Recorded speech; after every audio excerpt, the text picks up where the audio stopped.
আপোনালোক বহুতে মোক কমেণ্ট কৰি থাকে বাইদেউ ডেইলি ব্লগ দেখুৱাবচোন।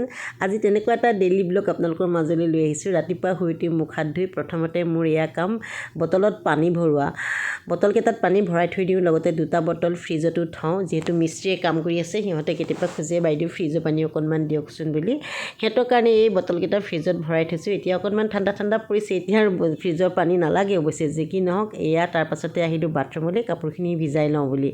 ধুবলৈ থকা কাপোৰখিনি মোক খুব সোনকালে ৰাতিপুৱাই ভিজাই দিওঁ, চাৰ্ফত দি দিওঁ। ঘৰৰ মানুহ শুই উঠাৰ আগতে কৰোঁ দেই এইখিনি কাম, নহ'লে আৰু খেলিমেলি হৈ যাবগৈ। আৰু চাৰ্ফত দিয়া পাছতে আৰু আহিলোঁ এইটো এটা বাথৰুম, ল'ৰাৰ বাথৰুম, এইটো চাফা কৰোঁ বুলি। এইখিনি মোৰ দেওবাৰৰ কাম আছিলে দেই, বাথৰুমটো চাফা কৰি লওঁ।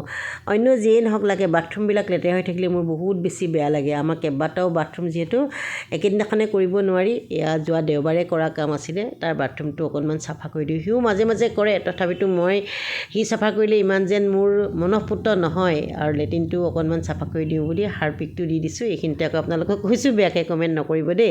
মই ডেইলি কামখিনিয়ে দেখুৱাইছোঁ, আৰু বহুত কাম তাৰ মাজত থাকে। গোটেইখিনি যিহেতু ৰেকৰ্ডিং কৰিব নোৱাৰি, যিকণ পাৰিছোঁ সেইখিনিকে ৰেকৰ্ডিং কৰিবলৈ চেষ্টা কৰিছোঁ। আৰু এইফালে বেচিন, প্ৰতিটো বেচিনেই মই চাফাকৈ একদম ঘঁহি ঘঁহি ধুই থৈ দিওঁ দেই, নহ'লে মোৰ কিবা ঘিণ লাগে। আৰু গা পা ধুলোঁ, গা পা ধোৱাৰ পাছত এয়া কাপোৰো ধুলোঁ, কাপোৰ ধুই পেলাই গোটেই খচি পেলাই এনেকৈ অকণমান সময় ৰাখি দিওঁ। মই মানে চেপিবলৈ বৰ টান পাওঁ, হাতত দুখ পাওঁ চেপিলে। এনেকৈ থৈ দিলে পানীখিনি যিহেতু গুচি যায়, এইটো মোৰ বুদ্ধি। যিবিলাক কটনৰ কাপোৰ সেইবিলাক চেপোঁ, কিন্তু পেণ্ট চেণ্ট এইবিলাক মই চেপিবলৈ অকণমান কষ্ট পাওঁ, আৰু চেপিলে ল'ৰাই গালিও পাৰে বুলি কুচমুচ খাই যায়। তাৰপাছতে আহিলোঁ এয়া কিটচেনলৈ। এয়া বনালোঁ, মানে কি ক'ম এতিয়া, ৰুটি ক'ম নে লুচি ক'ম, মানে তেল দিয়া ৰুটি। আৰু এইফালে ৰেডি কৰি দিলোঁ ঘুগুনি ৰুটি। তাৰপাছতে লৈ যাওঁ বলক ল'ৰাৰ ৰুমলৈ। খুলিবা বাবলু, খুলিবা। দেওবাৰ দিনটোত যিহেতু বহুত চাফা চিকুণৰ কাম থাকে, লগতে আকৌ মিস্ত্ৰীও কাম চলি আছে, গতিকে ল'ৰাকো দিলোঁ, এখেতকো দিলোঁ, ময়ো খালোঁ।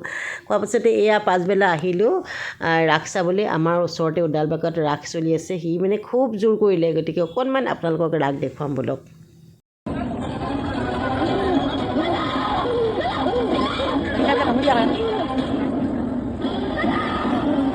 এয়া আছিলে পুতনা, বহুত ডাঙৰকৈ বনাইছে দেই পুতনা ভাগ। আৰু এইফালে কৃষ্ণ গোপী বস্ত্ৰহৰণ দৃশ্যবিলাক দেখুৱাইছে, খুব ভাল লাগিলে। এসময়ত ময়ো ৰাস নাচিছিলোঁ। যি কি নহওক, আহিলোঁ মীনা বজাৰলৈ, 20 টকা ল'লোঁ জেলেপি, খুব টেষ্টি লাগিলে। যিহেতু জেলেপি তেনেকৈ খোৱা নহয়, মই বোলো অকণমান খাই লওঁ। এইফালে দেখিছেনে কিমান মানুহ আহিছে। তাৰপাছত এয়া আহিলোঁ ফেটবেলিত বহিবলৈ। আচলতে ৰাস চাবলৈ যোৱাটো এটা অজুহাতহে আছিলে। ল'ৰাই ভাবিছে যে ৰাসো চাবলৈ যাম, লগতে মাৰ পৰা খেৰাম আৰু মানে খাম। মোৰ অৱশ্যে খাবলৈ মন নাছিলে।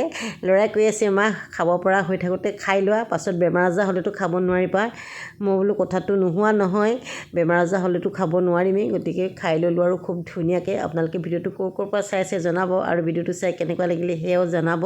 দেওবাৰৰ কাৰ্যসূচীখিনি আপোনালোকক দেখুৱাবলৈ চেষ্টা কৰিলোঁ। আৰু লগতে এয়া দিছিলে চিলি পৰ্ক আৰু fried rice. Chilli pork fried ৰাইচো দিছিলে।